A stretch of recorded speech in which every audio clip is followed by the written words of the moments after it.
A gente vai conversar um pouquinho hoje sobre previdência complementar, certo?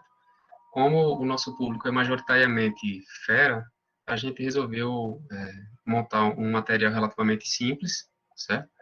Mas ao mesmo tempo que conseguisse contemplar os principais pontos relacionados a esse tipo de previdência. Então, já fui apresentado, né, pela professora Ionara, sou professor do curso de atuária aqui da UFPB, e no momento sou coordenador do projeto de extensão Educação e Previdência Complementar, certo? Então, essa minha fala de hoje é também uma ação desse projeto. Então, a gente vai falar um pouco, esse aqui é o nosso roteiro, né? Vou introduzir o tema, a gente vai falar sobre o sistema previdenciário brasileiro, né? Dentro dele, a gente vai falar um pouco mais detalhadamente sobre a previdência complementar, né? E depois sobre os tipos de entidade que oferecem previdência nesse ramo, tá? Então, em relação à parte introdutória, é só para, primeiramente, a gente falar sobre os infortúnios, né? Ó. Então, os indivíduos, perdão, estão sujeitos a situações de risco que podem afetar a sua renda. Sistemas públicos universais de seguridade social oferecem proteção para essas e outras situações, mas nem sempre suprem as necessidades dos indivíduos. Tem uma outra ideia em paralelo, né, ó, que é relacionada à hipótese de ciclo de vida, de Modigliani, que teoriza que os indivíduos poupam na fase inicial de suas vidas em nome da estabilidade de consumo no futuro, certo? Então, percebam que a gente apresentou aqui dois elementos, o primeiro relacionado com infortúnios, né, eventos incertos que podem provocar algum tipo de dano financeiro, e em paralelo, a gente está falando aqui também em os jovens, né, de certo modo, eles abrem mão de um consumo imediato em nome de um consumo futuro. Então, quando a gente une essas duas informações, né, a gente fala que é dentro desse contexto que foi criada e regulamentada a previdência complementar, que nada mais é do que uma modalidade privada de prevenção adicional, né? Então, perceba que, por exemplo, aqui no Brasil, né, a gente já tem, em termos de previdência, uma prevenção ofertada pelo governo, né, que é a nossa previdência social.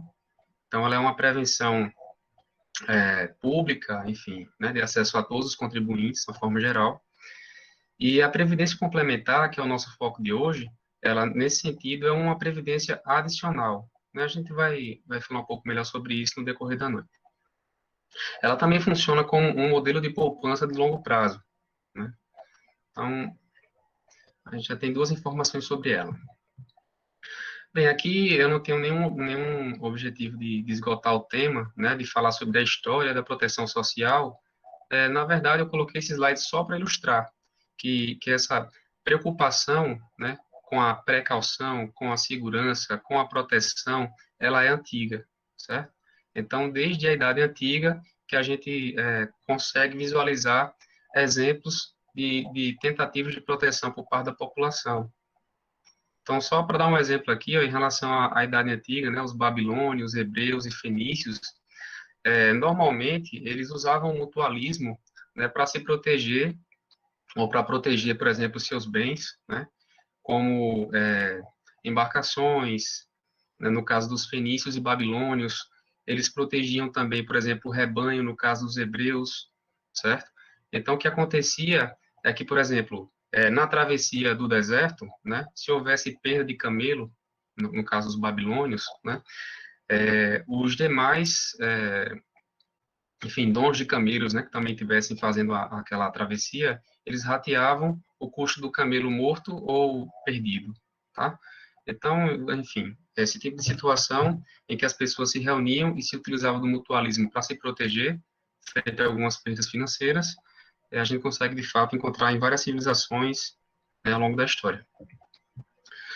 Bem, segurança e seguridade, né? Então, a gente relacionou aqui os termos, né, só para falar, né, para ilustrar que a seguridade, ela parte, sua definição, né, parte da definição de segurança, certo?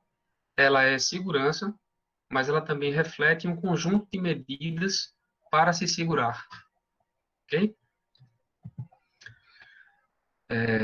Pronto, então a Seguridade Social, né, sabendo que a segurança e uma série de medidas para segurar, ela está colocada na nossa Constituição de 88, no artigo 194, que se trata de um conjunto integrado de ações, de iniciativas dos poderes públicos e da sociedade, certo? Acho que a forma mais fácil de interpretar isso aqui é como eu coloquei no final, né, ó, em outros termos, é a implementação de proteção nas áreas de saúde, previdência e assistência, tá? Isso aqui no Brasil, claro, né? Também não tenho aqui, enfim, a pretensão de ler princípio por princípio, certo? Mas a Seguridade Social, né, ela está baseada nesses princípios aí. Então, a gente tem, por exemplo, universalidade de cobertura e atendimento, né? Ou seja, essa seguridade, ela nos protege frente a qualquer tipo de evento, né? Qualquer tipo de fato social, e atende a todas as pessoas, sem diferenciação. Em relação ao segundo princípio, a gente tem aí que não deve haver diferença, né, nos valores de benefícios pagos, nem na qualidade de prestação dos serviços entre as populações urbanas e rurais, e por aí vai, tá bom? Então, isso aí vocês encontram com facilidade no artigo 194 da Constituição de 88.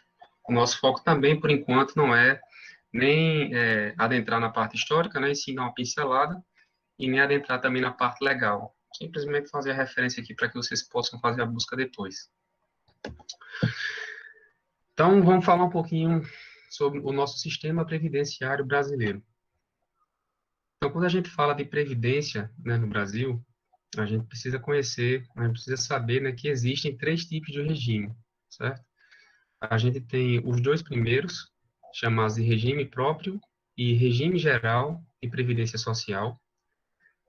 Esses dois regimes, eles são obrigatórios, ou seja, todo trabalhador formal, né, contribuinte, eles precisam fazer uma contribuição mensal, né, para garantir a sua cobertura frente à previdência social, certo? A gente tem aqui uma diferença entre os dois regimes, né? Apesar de ambos serem obrigatórios, a gente segmenta esses regimes de acordo com o local, né, onde esses trabalhadores, onde esses empregados eles estão vinculados. Então, se tratam de servidores públicos estatutários, né, eles estão vinculados ao regime próprio, RPPS. Né, e a gente tem à parte um regime para os demais trabalhadores, normalmente ligados à iniciativa privada ou cargos comissionados, né? Pronto, então é isso. Não se esqueçam, tá, pessoal? Vocês estão tendo primeiro contato agora, que todos os trabalhadores, né, todos os empregados formais que contribuem para a Previdência, obrigatoriamente, né, em caso de servidor público, contribui para o RPPS, né, e receberá o benefício de lá, quando chegar a data de elegibilidade, de aposentadoria, e os demais trabalhadores, né, eles contribuem obrigatoriamente para o regime geral. A gente tem a parte, né, eu fiz um destaque aí, o RPC que está colocado aqui, é o regime de previdência complementar, né, que é o nosso foco aqui na discussão. Esse regime, a primeira coisa que eu vou falar aqui para vocês é que ele é facultativo, certo? Ou seja, os dois anteriores, ou seja, aqueles dois relacionados à previdência social, eles são obrigatórios, né? Aqui não. Aqui caso você queira aderir, né, você pode, além de contribuir para o seu obrigatório, né, RPPS ou regime geral, você pode também ter uma outra previdência, né, de forma facultativa. E lembrando que para a previdência complementar, qualquer pessoa pode aderir, certo? Diferentemente das segmentações que a gente fez antes, né? Servidor público, obrigatório, RPPS. Demais trabalhadores, obrigatório, regime geral, né? E a previdência complementar, tanto o servidor público quanto o trabalhador da iniciativa privada, perdão, eles podem aderir ao plano. Bem, então, vamos detalhar um pouquinho mais aqui algumas características do regime de previdência complementar. A primeira coisa é que a previdência complementar, ela pode ser ofertada por uma entidade fechada de previdência complementar, FPC, ou por uma entidade aberta de previdência complementar, APC, certo? tem algumas diferenças, né, entre as duas formas de funcionar. A entidade fechada, que aqui no Brasil é também conhecida como fundos de pensão, elas são sem fins lucrativos, tá? Elas são fechadas por quê? Porque nem todo mundo pode ter acesso a essa entidade, né, aos seus planos. Somente algumas pessoas, né, normalmente com um vínculo com o empregador ou com alguma entidade de classe que pode participar.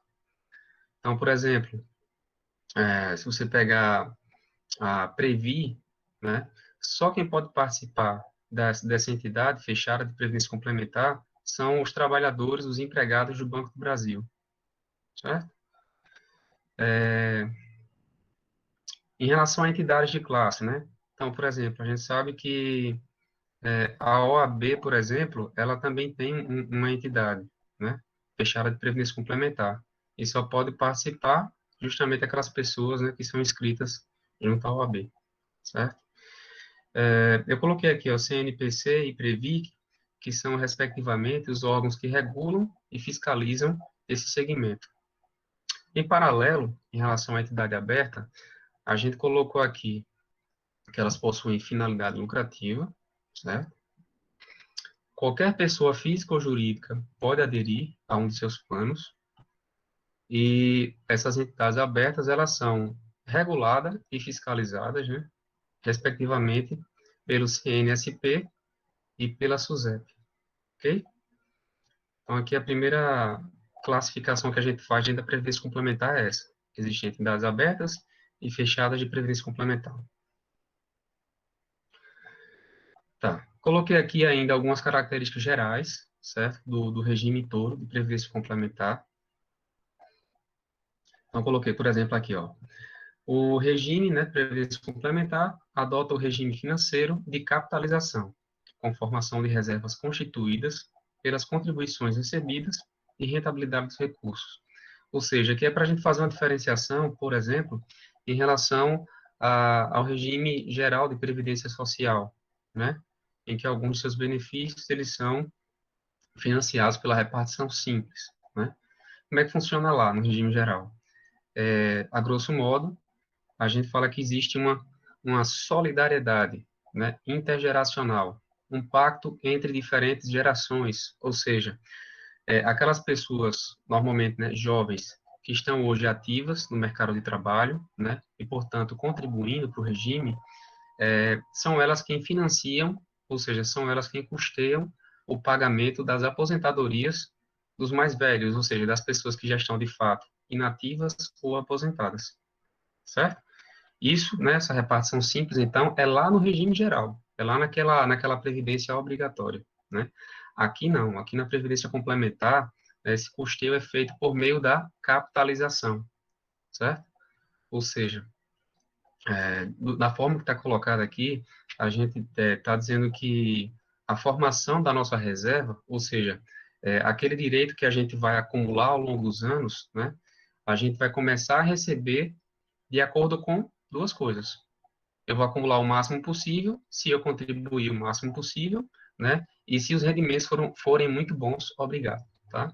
Então, esses são os dois principais fatores que vão influenciar na constituição da nossa reserva ou do nosso direito acumulado. O que mais? Em relação aos marcos regulatórios, eu coloquei só duas leis aqui, né? Não coloquei nenhuma portaria, não coloquei nenhum outro tipo de norma, que para nossa discussão inicial eu acho que são as duas leis mais importantes, certo? Então, a número 109, ela trata de todo o regime de previdência complementar, tá? São regras gerais, né, para todo o regime. A número 108, não. Ela é específica, né, para as entidades fechadas de previdência complementar que são públicas, tá?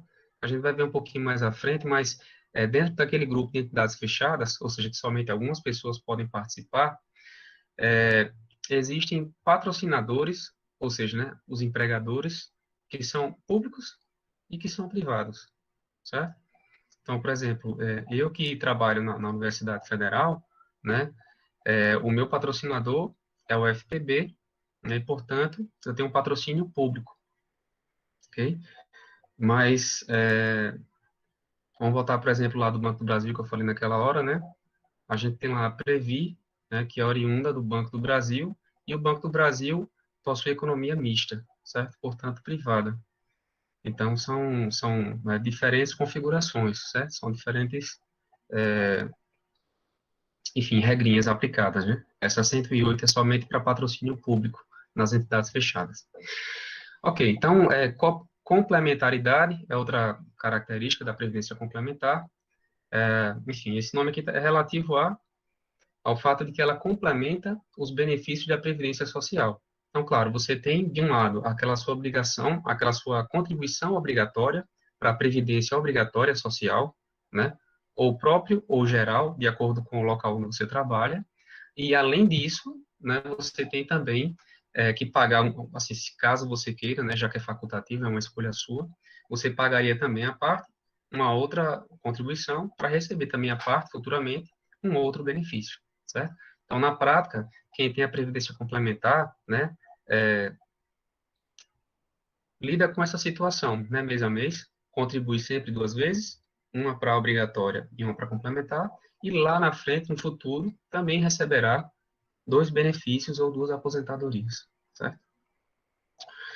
Aqui embaixo a gente colocou, né, os tipos de plano, ó. A gente já apresentou no slide anterior, que no Brasil, os planos de previdência complementar podem ser fechados ou abertos. Aqui mais algumas características, a independência e facultatividade. Então, trata-se de um regime de previdência independente do regime geral e próprio, certo? E cuja adesão é facultativa, ela é opcional. Não exclui a vinculação obrigatória dos trabalhadores aos regimes básicos. Isso aqui significa o quê? A pessoa pode falar, né? Peraí, eu quero contribuir só com o regime de previdência complementar. Eu não quero contribuir na previdência social. Isso não é permitido, certo? De acordo com a frase que está colocada aqui. Então, o fato de você aderir a uma previdência complementar, ela não exclui a sua vinculação obrigatória com a previdência também social, ok? Ou você tem somente a previdência social, ou você pode ter, além da social, outra ou outras complementares. Vamos falar um pouquinho agora sobre as entidades fechadas, certo? Não se esqueçam que no Brasil também são conhecidas como fundos de pensão. Bem, em relação aos principais agentes, né, relacionados aos fundos de pensão, a gente tem aqui a figura do patrocinador, certo? Que normalmente é o empregador, tá? Então, se a gente for seguir aqui no exemplo que eu dei, né, que eu trabalho na UFPB, então o patrocinador seria o empregador, que no caso é a universidade, tá? A gente tem aqui a possibilidade também, né, da existência de um instituidor, que no exemplo que eu dei naquela hora, né, a gente teria a OAB-Prev, por exemplo, tá? E a gente também tem aqui a participação, né, do participante e do assistido. Então, o participante é o empregado, que aderiu ao plano, né? No caso, eu sou um participante, né? Eu optei por aderir a esse plano também complementar. E a gente tem a presença do assistido, que é ou o participante ou o beneficiário já em gozo de recebimento do benefício, ok? Então, basicamente, a gente tem aí esses principais agentes. Claro que se eu coloquei aqui, ó, que tem que o plano, né, ele ou tem a presença do patrocinador ou do instituidor, né, significa que alguns planos eles são patrocinados, né, e outros planos eles são instituídos. Qual a diferença, assim, né, de forma simplificada? Esse plano patrocinado, pessoal, ele normalmente também tem a contrapartida do patrocinador, tá? Então, todo mês eu faço a minha contribuição aqui para a Previdência Complementar, né? E o meu patrocinador, ou seja, a Universidade Federal, ela também faz uma contribuição comigo, ok? Diferentemente do plano que é instituído. O plano que é instituído, o instituidor, ele não dá essa contrapartida, certo? Quem faz parte desse plano, normalmente contribui sozinho. Tá. Eu coloquei aqui alguns órgãos colegiados, né? Enfim, no slide anterior também eu falei de forma simplificada, né? Eu falei que o CNPC, né, ou seja, o Conselho Nacional, ele é responsável pela regulação do setor. A gente tem aqui também a presença de uma subsecretaria, né, do regime de previdência complementar, Ela é vinculada, né, à Secretaria de Previdência, que é vinculada ao Ministério da Economia, né, e a sua atribuição é a de formular políticas de previdência complementar. A gente tem também aqui a Superintendência Nacional de Previdência Complementar, a Previc, que é responsável pela fiscalização desse segmento, certo? Das entidades fechadas. E, por último, a gente tem também aqui a Câmara de Recursos da Previdência Complementar, né? Ela tem uma função de instância recursal. O que mais? Eu coloquei aqui a estrutura, né, de um fundo de pensão. Normalmente, o fundo de pensão, né, ele tem o Conselho Deliberativo, o Conselho Fiscal e a Diretoria Executiva, certo? Então, também de forma simplificada, o Conselho Deliberativo, ele é responsável pela formulação de política, certo? De administração, ou seja, é responsável pela política do plano de benefícios, né, de forma geral.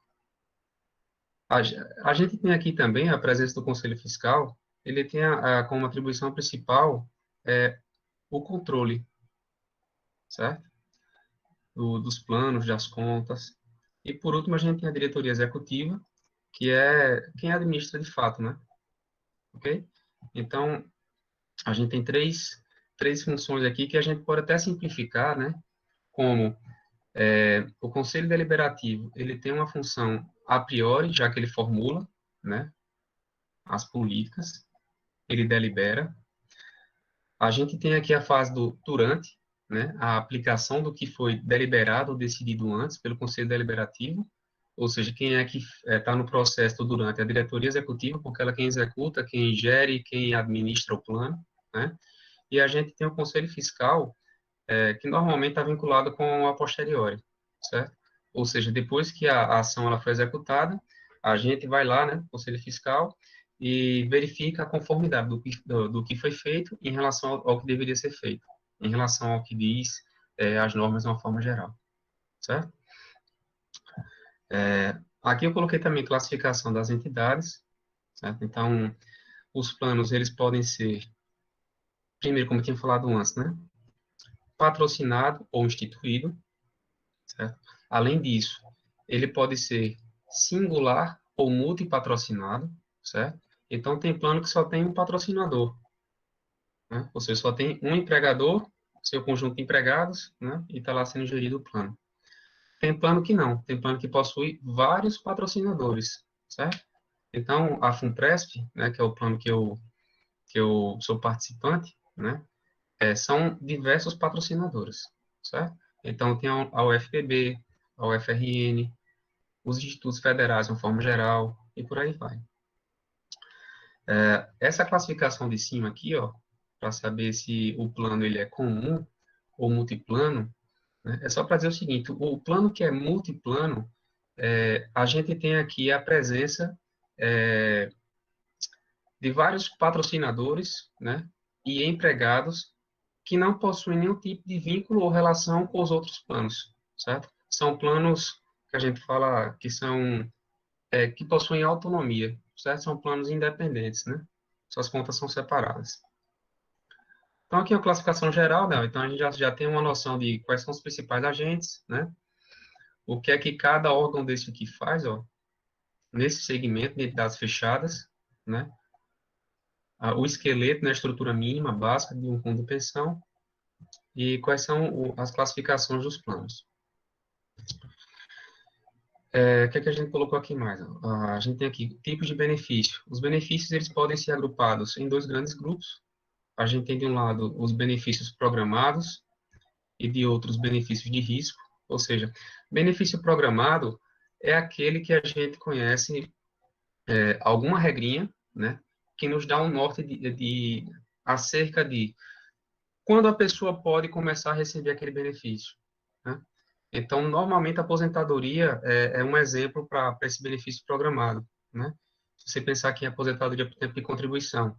Então, você faz o cálculo antes, né? Você pode fazer o cálculo agora, né? Para estimar com qual idade você vai se aposentar. Então, como isso é programável, é calculável, né?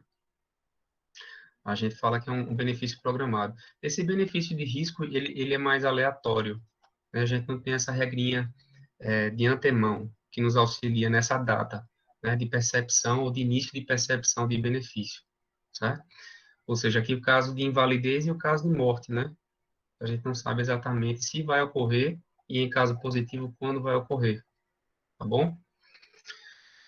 A gente classificou também aqui os tipos de plano. Então, os planos eles podem ser BD, CD e CV. Né? O mais comum, né, é que hoje, eu nem trouxe aqui, né, as proporções, mas a gente está caminhando muito nessa direção da contribuição definida, né? Os planos BD, de benefício definido, os que ainda existem, né, são justamente aqueles vinculados aos planos mais antigos, ok? Os novos planos, nenhum deles comercializa mais isso aqui. Como é que funcionava esse tipo de plano? No BD, a gente já tinha uma regrinha, no momento da contratação do plano, a gente já tinha uma regrinha para saber, mais ou menos, né, digamos assim, o quanto a gente ia receber quando se aposentasse. Alguém quer falar?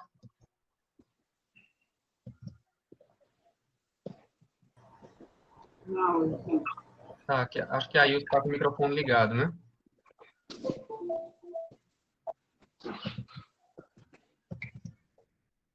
Ó,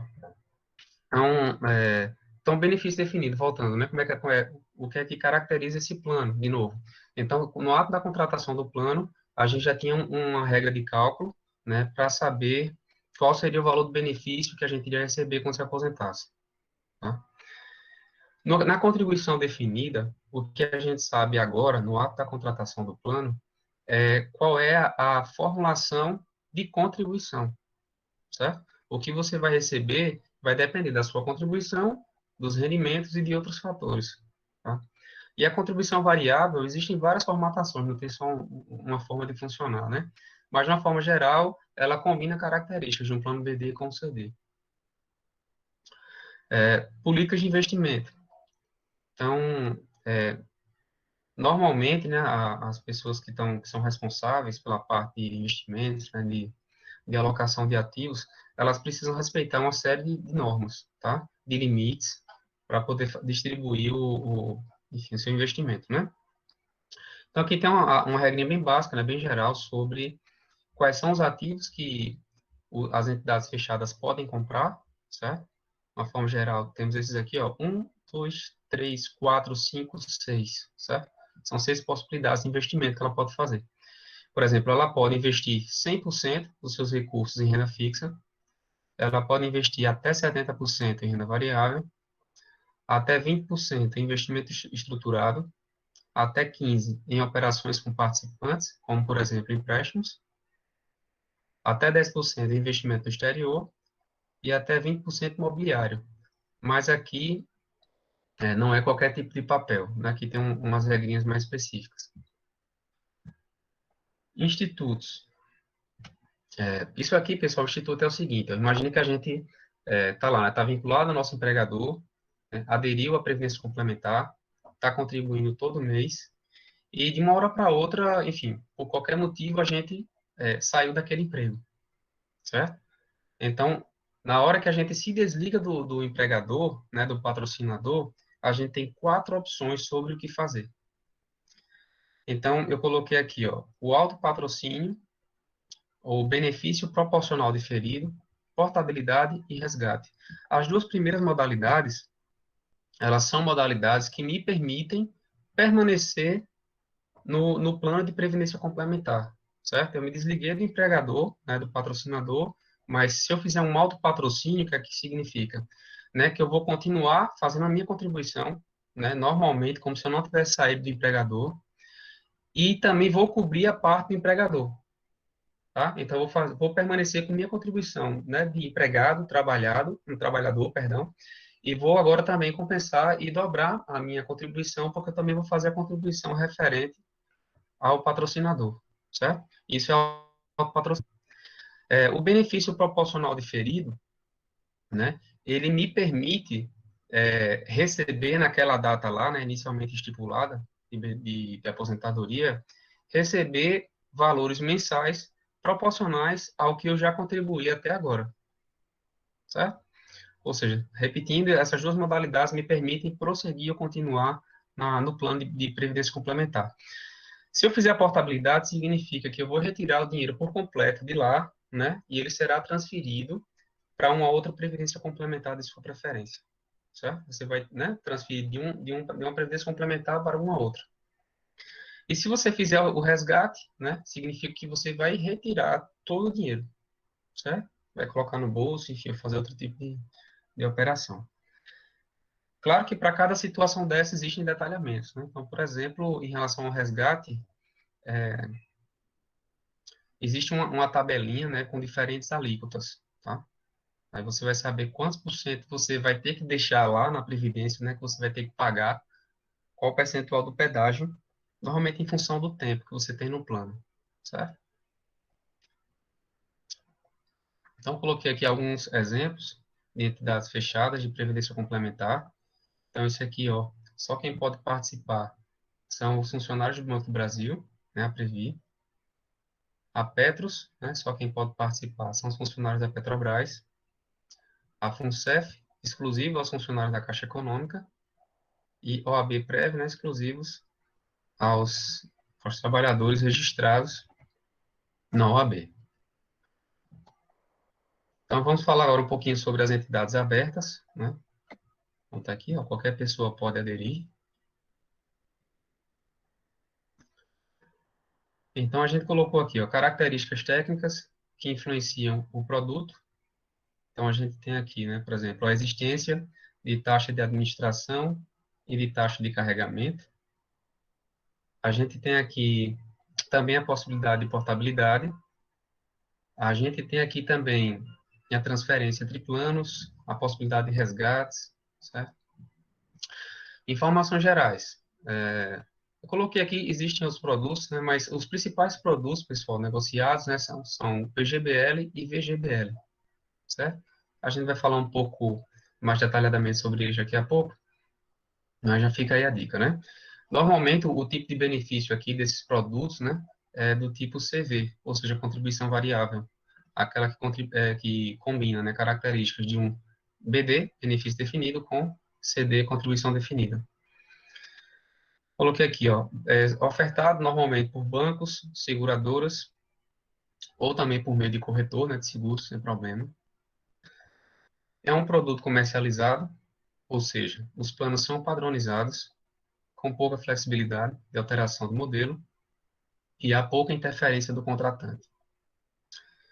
E os recursos financeiros dos participantes, em geral, são depositados em fundos de investimento que podem receber contribuições de planos individuais e empresariais, tá?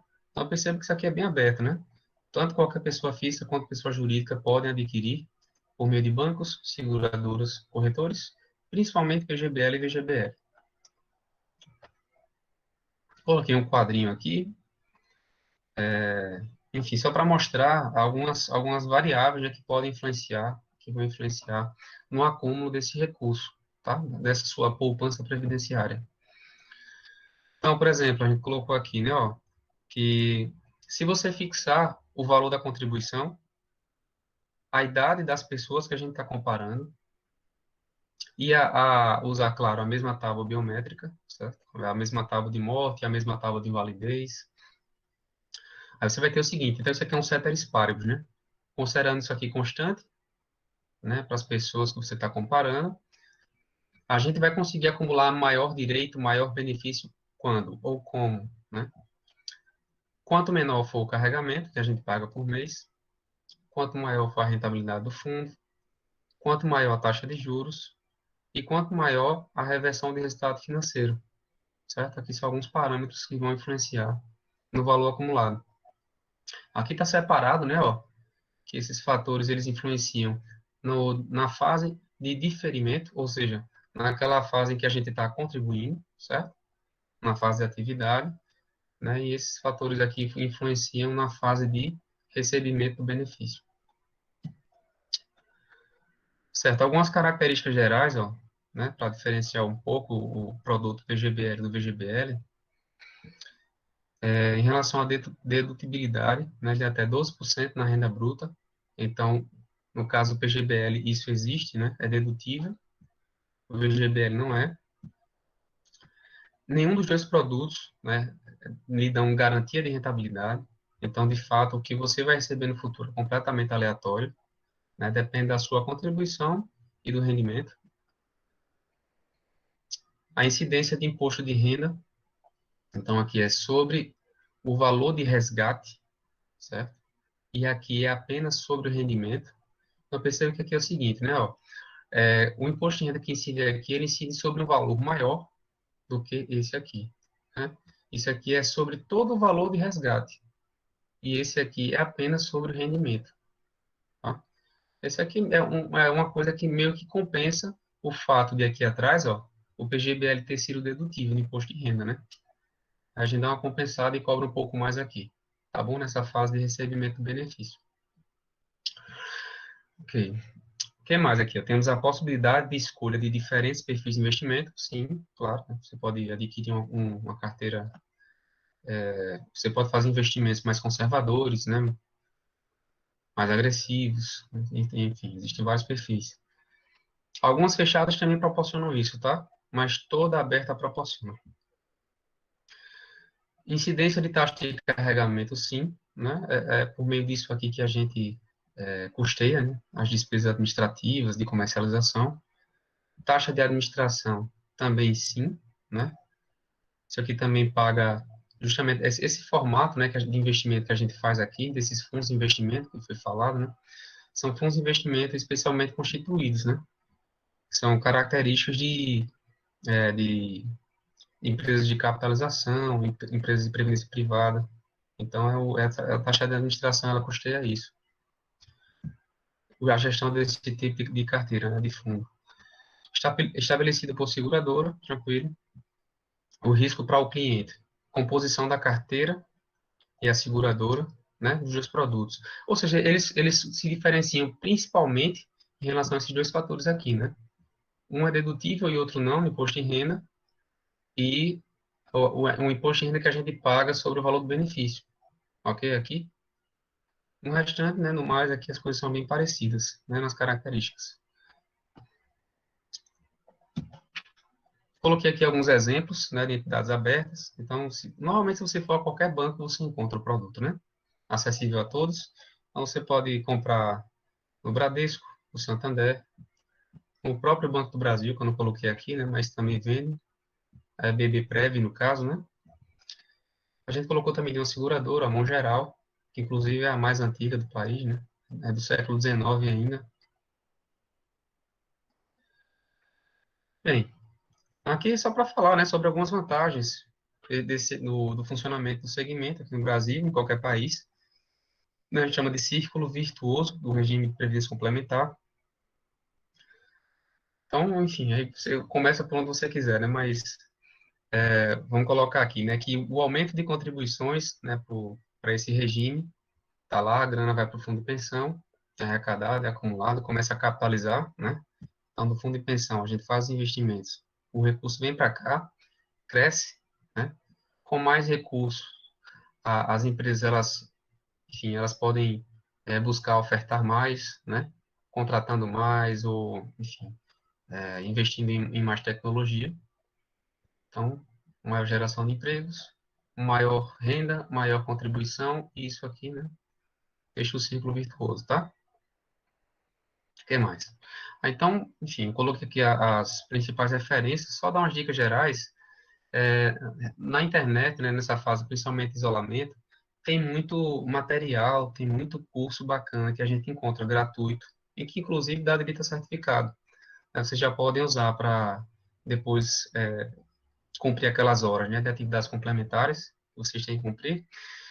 Então, por exemplo, esse material aqui tem um curso no site da Ambima, tá? Chamado Previdência Complementar Aberta. Então, eles disponibilizam uma apostila, a gente pegou algumas coisas de lá.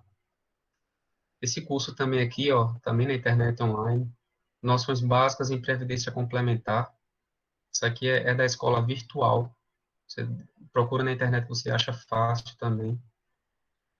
E esse material aqui também é um curso online gratuito que eu fiz no site da Uniabrap, certo?